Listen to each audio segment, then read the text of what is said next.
Thank you, Ms. Welcome. Thank you. Representative Coward. Thank you, Mr. Chairman and honorable reps. Amendment 2058H concerns ICLEI, and in the amendment, you will see that I refer to the Constitution, and in that part, Dan Itza will be here to testify. He's a co-sponsor. And so I will deal with the findings that show that ICLEI is a foreign. Representative Coward, if I may. Oh, I'm sorry. Can you explain to my committee what ICLEI is? Okay, So they understand. thank you. ICLEI is the International Council for Local Environmental Initiatives, which changed its name in, I forget, 2003 to ICLEI Local Governments for Sustainability. ICLEI helped write UN Agenda 21. They also published the local UN Agenda 21 planning guide. So that's, is that all right on that? Okay. This is the, some of the findings I have here in the amendment are taken from the ICLEI charter that has these statements that you will see that it was founded, here it is, founded in 1990 as an International Council of Local Environmental Initiatives, as approved by the ICLEI Council in Athens, Greece on November 7th, 2003. It's the, then goes on to its name and seat. The International Council for Local Environmental Initiatives was established as an international local government association in the year 1990. It shall, from 1 January 2004, be known as ICLEI, Local Governments for Sustainability. The association shall maintain its formal institutional relationships with its founding patrons, the United Nations Environment Program and the International Union of Local Authorities. So that's all taken from this document, which is their document. The mission is to serve a worldwide movement of local governments to achieve tangible improvements in global sustainability with special focus on environmental conditions through cumulative local actions. Okay, then I'd like to present as my third, because I've already shown you the charter, the third thing that I have, and I have copies for everyone, is from the ICLEI website, lists the members throughout the United States who have joined ICLEI.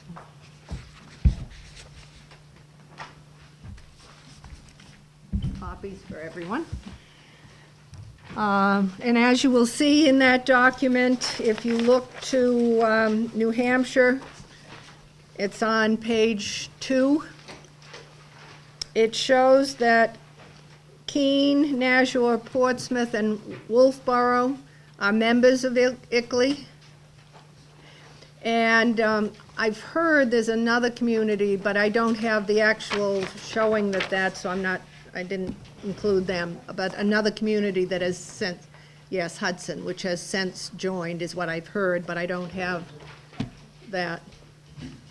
Now, why we all love sustainability.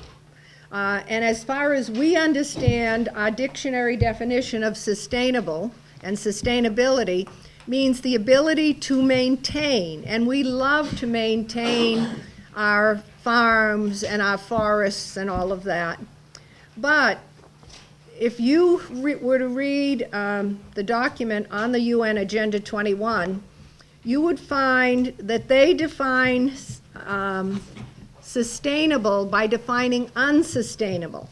Now the next piece of information I have for you is from the UN biodiversity assessment listing what is unsustainables that are listed.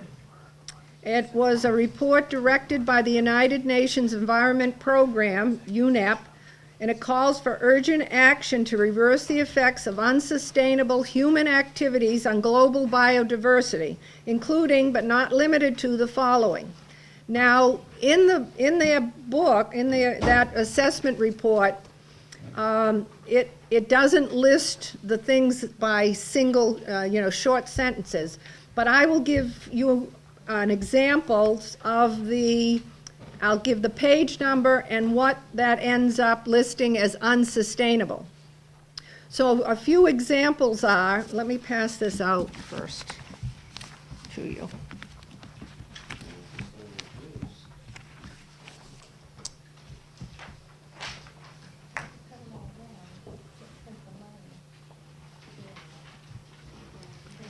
Okay.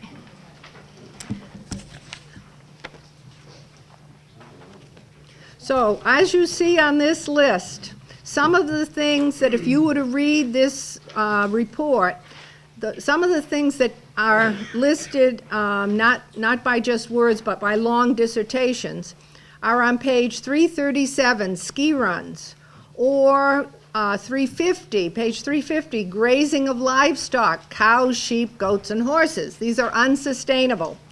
Disturbance of the soil surface, that would possibly mean, yes, putting in a garden. Fencing of pastures or paddocks is unsustainable. Road and trail construction, fossil fuels, agriculture. I find that one interesting. Agriculture is listed as unsustainable. Modern farm production systems, chemical fertilizers, herbicides, we can maybe have some problems with those. Building materials. If you go on to the next page, I think the aquaculture, farmlands, rangelands, pastures. If you keep going down and at the page number 782, one of them listed is private property. Private property is unsustainable. So that they are taking our word that we understand to mean one thing, the ability to maintain, and they're using that word, but then in their actual documentation of what they're doing, they end up changing the meaning of the word. Okay. Now, to go on further, my next that I have for you is from to show how it's being implemented, and I'll get to locally. Here's a copy from the Federal Register, volume 63, August 24th, 1988. Oh, by the way, this program was the first President Bush went to the summit in Rio de Janeiro, and at that summit, the Earth Summit, he signed an agreement to sign the United States on to UN Agenda 21. It was then President Clinton in 1993, by executive order, implemented the sustainability and sustainable program into all the departments in the United States. And it has been continued throughout the second Bush and into the present president, and he has, by executive order, set up what's called the Rural Council, which has almost every department in the United States government focused on their sustainable agenda in the rural areas in the United States, which is only 16% of the population. Here is a copy of that from the Federal Register.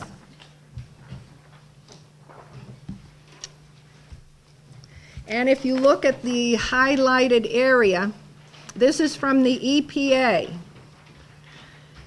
The Sustainable Development Challenge Grant Program is also a step in implementing Agenda 21, the Global Plan of Action on Sustainable Development signed by the United States at the Earth Summit in Rio de Janeiro in 1992.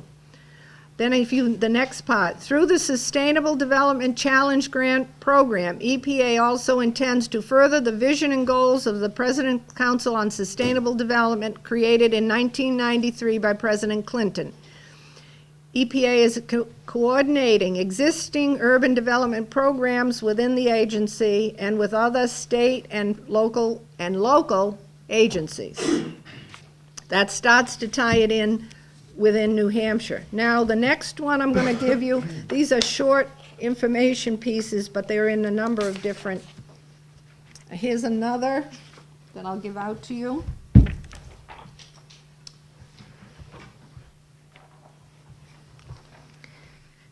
This is Valerie Brown reflects on her National Association of Counties.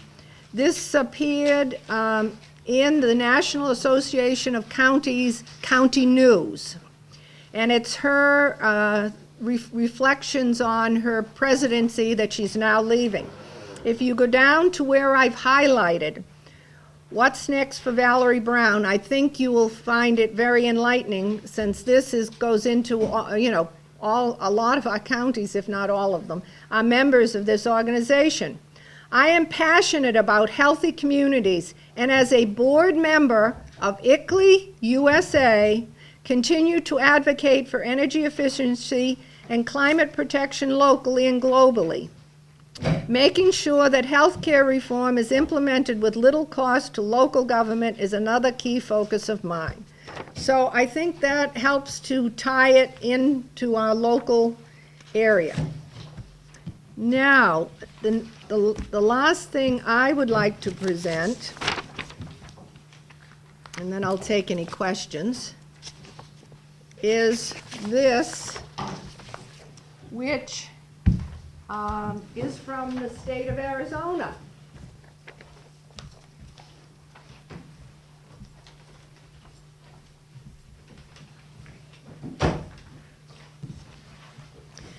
The state of Arizona, just in the past week or two, passed through the House and their Senate this SB 1507.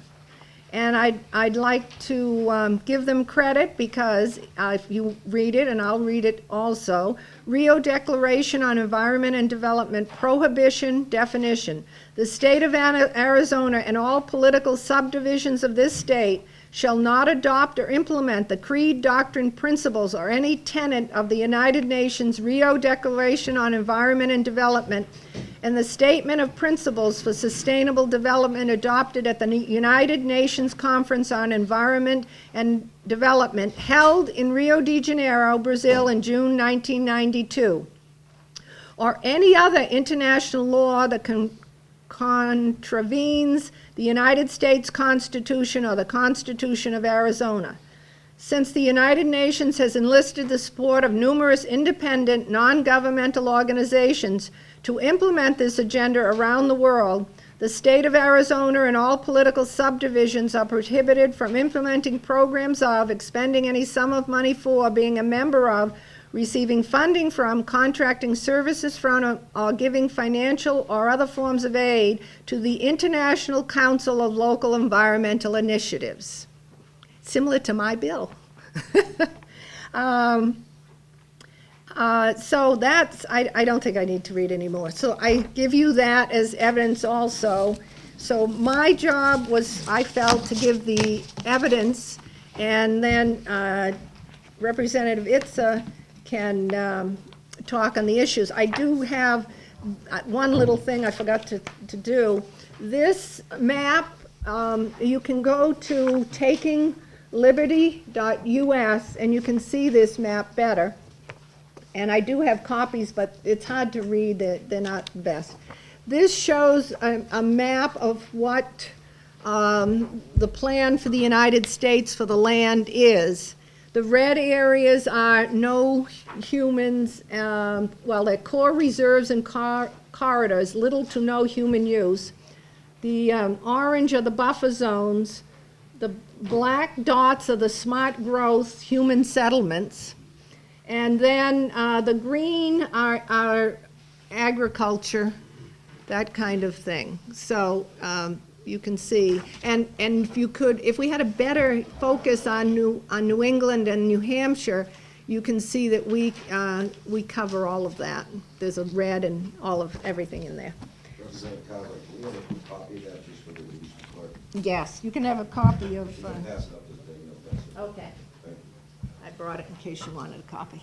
I sent that out by email to every rep in the House and every senator. Okay. Okay, are there any questions, Representative Bush? Yeah, most definitely. First, a statement, and then I'll have another question.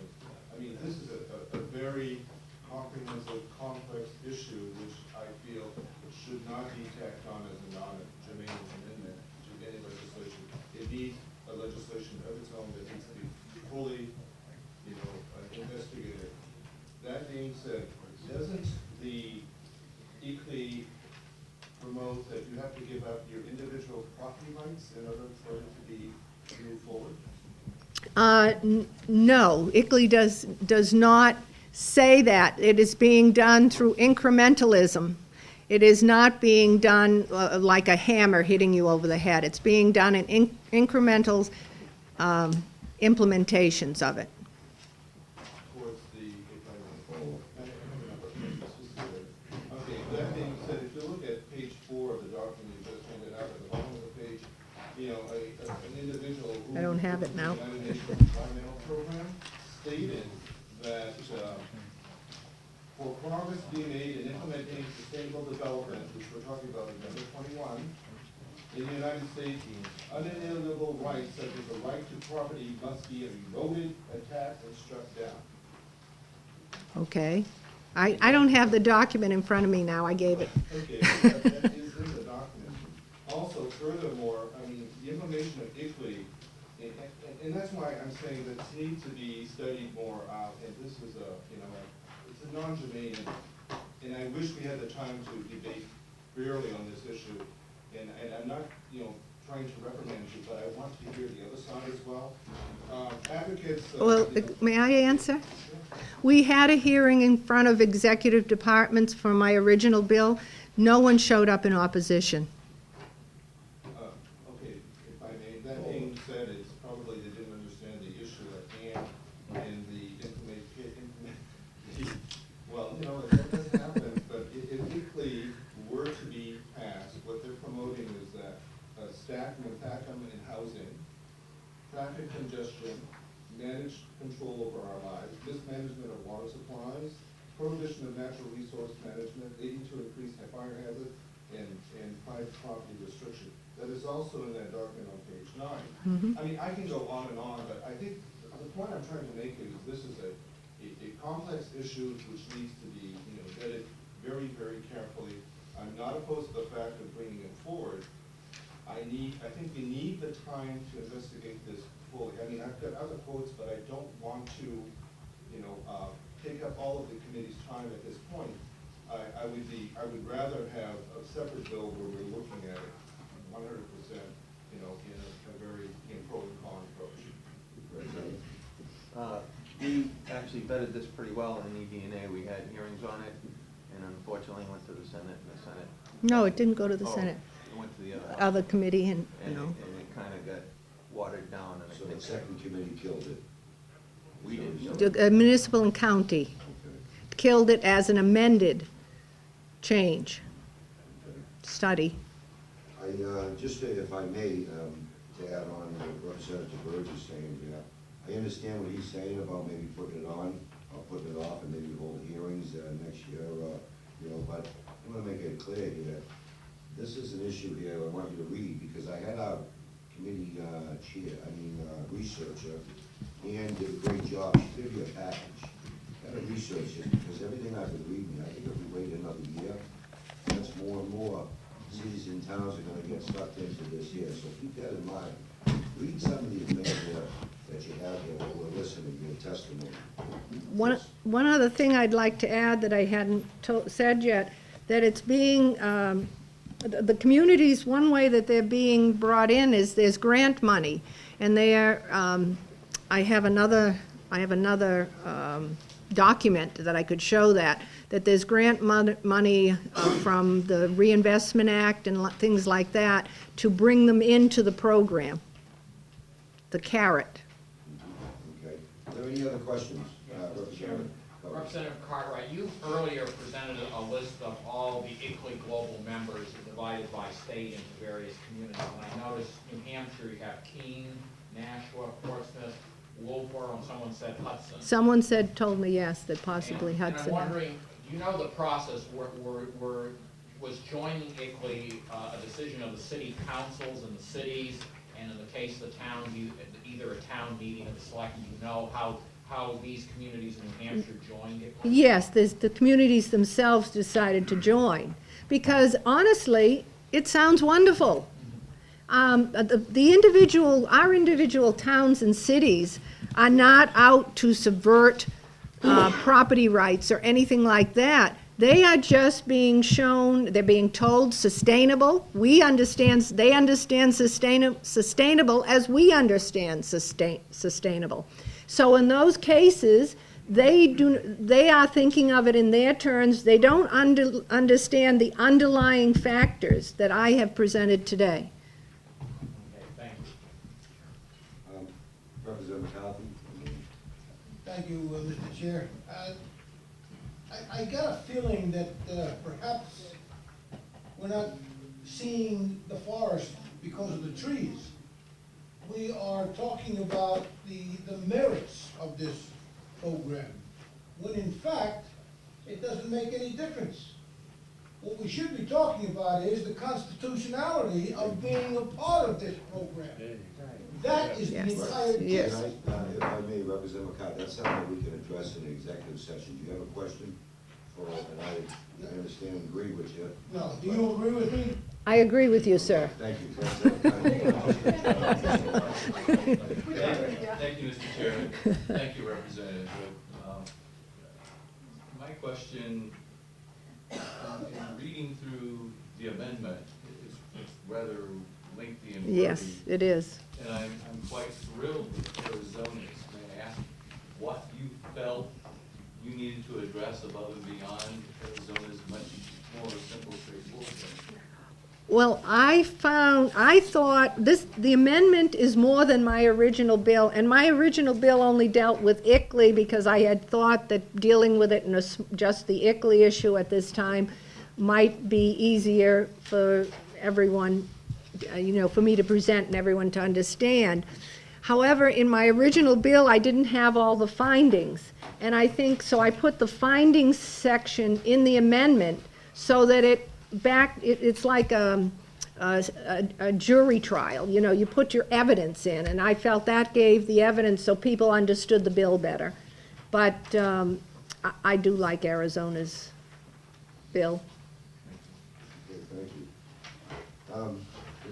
No other questions. I have some concerns here, and what you haven't seen that we got. Ann gave us some good information, and I'm kind of shocked at some of the principles that come under this here. And I'm gonna go, like, for instance, Principle 27. States and people shall cooperate in good faith and in a spirit of partnership in its fulfillment of the principles embodied in this declaration and in the further development of international law in the field of sustainable development. You familiar, have you read some of these principles? Yes, and Okay. All right, we're gonna move on. Okay. Please, everyone in the committee, read those principles. Yes, Representative Swinton. Thank you, Mr. Chairman. Representative, we have the Suncook River that flows through Alton, Farmstead, Pittsfield, Chichester, Epsom, right down. And we have this new group that has been formed. It's called the Suncook Valley Water Protection Act. I believe it falls under this group. it could. I'm asking the question, do you think it might? It could, and I think that it might. I can't prove it. I know that, I'll give you an example of what where I live, out in Cheshire County, and my property is right in the middle of this. The Nature Conservancy, which is a non-governmental organization, is promoting to try and get a lot of easements on property for the watershed of the Ashwellet River and the Cold River. And I went to I have a tree farm, my husband and I have a tree farm. We went to a tree farm field day at the Andorra Forest, which is, they own thousands upon thousands of acres, the Faulkner family. And there was a video presented on the plans for our area. They want to develop the Quabbin to Mount Cardigan Wildlife Corridor. Oh, In the presentation we had on the Suncook, would you believe that they want to, this is another layer over the shoreline protection. They want to own a quarter of a mile from the bank, Yes. which gives them natural rights of way into other people's property. Mm-hmm. Would you believe? Yes, I would. There are so many fingers of this. It's like a spider web. It is. They've had 20 years to implement this spider web that is into every facet of our property lives. Representative Blankenship. Thank you, Mr. Chair, and thank you, Representative Fletcher, for being here today. I just have a quick question about the financing of this type of program. If you read through the principles, like Principle 5 says, all states and all people shall cooperate in the essential task of eradicating poverty. It goes on to say, to the majority of the people of the world. Now, what's the financial burden to the richest nation in the world, which would arguably be the United States? Yes. Are we going to now, with this program, have to fund getting every nation in this country, or in this world, out of poverty, so that we're all on a level playing field? Because if I read this... The level playing field is whatever the level playing field's going to be, whether it's us moving the rest all the way up to where we are, or us moving down to kind of meet in the middle. Okay, thank you. Okay, no further questions, thank you. Thank you. For the record, I'm Representative Dan Itza, and I am here today representing the Constitutional Review Committee and as a co-sponsor of the amendment. The first and foremost reason that I believe you should approve this is that local participation in ICLEI is a violation of the state and federal constitutions. The Constitution for the United States, Article 1, Section 10 says, no, I'll preface this a little bit. Remember that our cities and towns, counties, are not sovereign bodies. They are political subdivisions of the state. That's the way our state's organized. They are governed by prescriptive as opposed to proscriptive law. They can only do that which we allow them to do. No state, without the consent of Congress, shall enter into any agreement or compact with another state or foreign power. Now, as ICLEI is comprised of foreign governments at various levels, to enter into an agreement with ICLEI or to participate in ICLEI is to enter into an agreement or a compact with a foreign power. We are not allowed to do that unless Congress gives us the go-ahead. Therefore, none of our political subdivisions are able to do that unless Congress gives the go-ahead. Congress has not given the go-ahead. There are some statements read regarding the EPA and various other executive agencies, but those are not Congress. Congress has not approved any treaty regarding Agenda 21 or ICLEI. Therefore, they are not obligated, we are not under any obligation to recognize or abide by Agenda 21 or any of its daughter agencies or organizations. But even if they should, you were told that the principles of Agenda 21 and therefore ICLEI state that private property is unsustainable